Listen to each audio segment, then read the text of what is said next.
Wow. Thank you so much for this honor.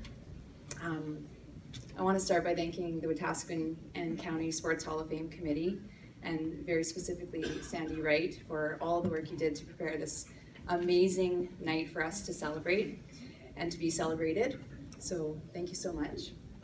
And very specifically for bringing together under one roof so many of the people that I really wanted a chance to thank formally in my life and have not always had the opportunity to or to be able to do so in this way. So thank you for this. I also think it's really cool that my two sons are here today who love your shirts. Don't necessarily know some of the cool things that their mom has done in her life. So they get to hear about that a little bit today. And this is really, Wetaskiwin is where it really all began for me as an athlete and as a volleyball player specifically. I moved to Wetaskiwin in grade 8, and I was an extremely shy new kid who thought that it would be a really good idea to go hide out in the gym and maybe find a few friends in there. And so within the first couple of weeks of school, I tried out for the volleyball team and was promptly cut from the team. Yeah, but the story ends really well, so don't feel too bad for me. Yeah, it did hurt, and I remember making a vow through tears that day that there would not be another time that would happen to me. And I feel like there was just like a turning point there where something sort of maybe dormant that was in my DNA was unlocked, and I decided that whatever it was, I was going to go for it. And whether it was playing against 6'5" Russians in Europe or going over and finding a pro contract, because I knew that if they gave me a chance to show them, that I would show them. And that has stuck with me. And I attribute a lot of my success to that heartbreak, actually. Taking a chance on myself was only made possible because someone first took a chance on me. And this amazing human being imprinted on my life this lesson again and again, that I was worth it. And I'm so honored. I'm apparently not very good at this either. So honored that he's here today being celebrated, and that's Mr. Larry Ethier.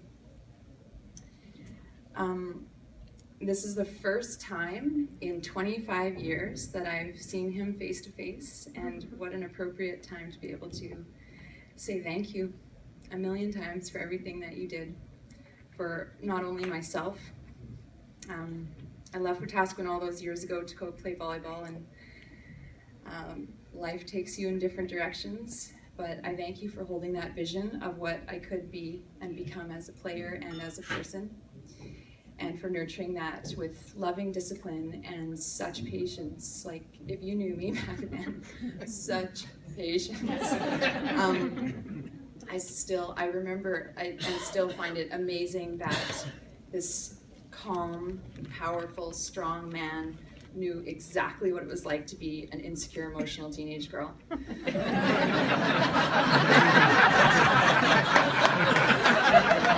Attaboy, E! Your depth of empathy is truly your gift, and I am so blessed, along with so many others, to have been coached by you. And I, in turn, use what I learned from you, brought that into my own coaching and teaching and parenting. So the legacy that you left is still echoing on, so thank you for that. But not only that, your high level of expectation and your willingness to do the work was always inspiring, and you had a brilliant way of having your athletes buy in to your vision. I still remember vividly coming off winning 3A provincials in our grade 11 year, and we were all returning players pretty much, going into our senior year thinking that we were a shoo-in to win again. And first practice of the year, you present to us the idea, the challenge, if you will, of going 4A. I remember being terrified at the thought of it, yet excited.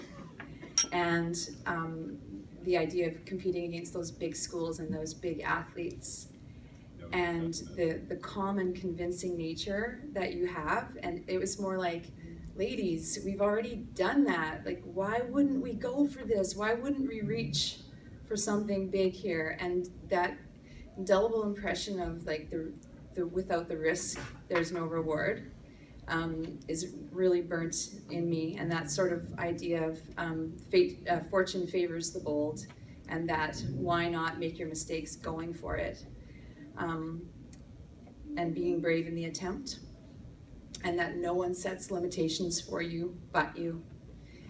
I still find myself reciting at times your poem, good, better, best. Never let it rest until the good is better, until the better best. And the point is that it was the high expectation combined with the willingness to do the work and the work ethic. And that is really the secret formula. And it worked. It worked then, and it works now. And that team was nothing short of magic because of your leadership and your vision. So thank you, thank you, thank you. So honored.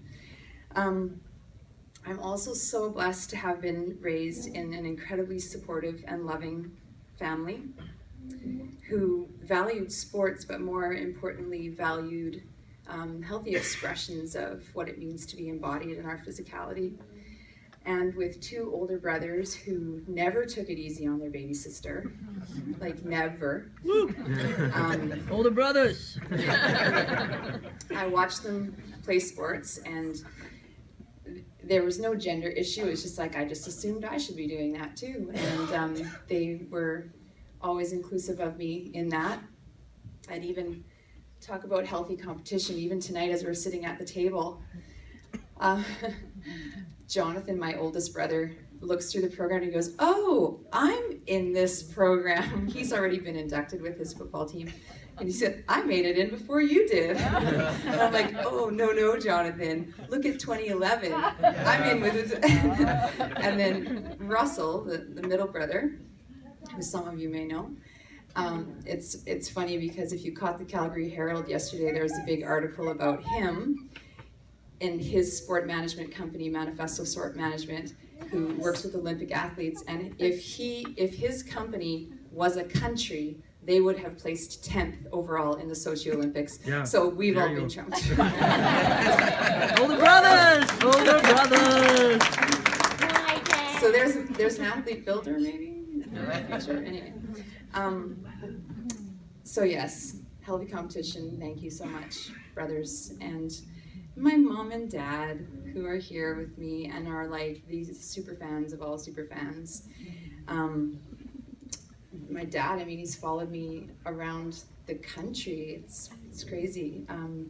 Drove me, cheered me, encouraged me, fed me, consoled me, and loved me unconditionally. How do you even say thank you for that? And more than anything, more than even making you proud, you wanted me to make me proud. Right. Yeah. And that selflessness makes you my heroes. So thank you.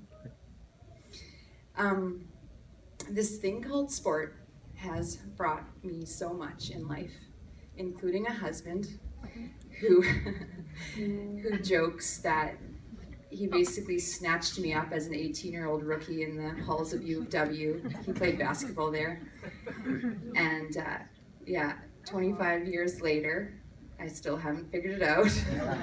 So get her before she figures it out. And 25 years later, I still haven't figured it out.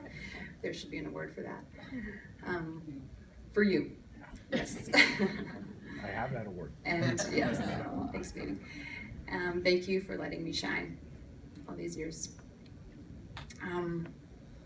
I really had all the right people along the path instilling in me that The purpose of sport and competition is to experience the satisfaction and pleasure of self-mastery,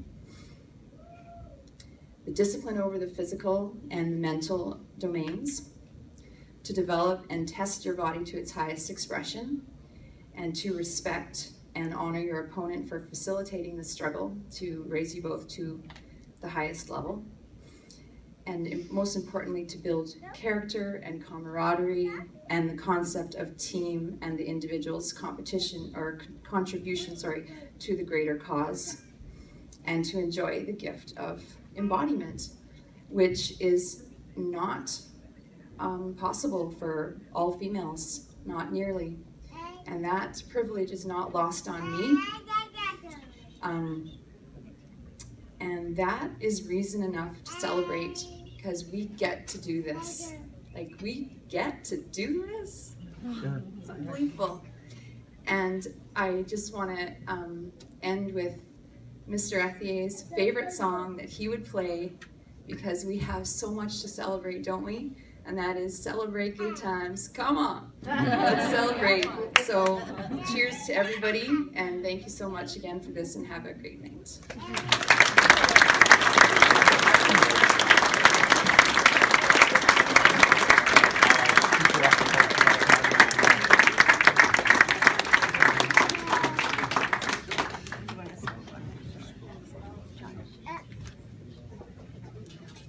Yeah.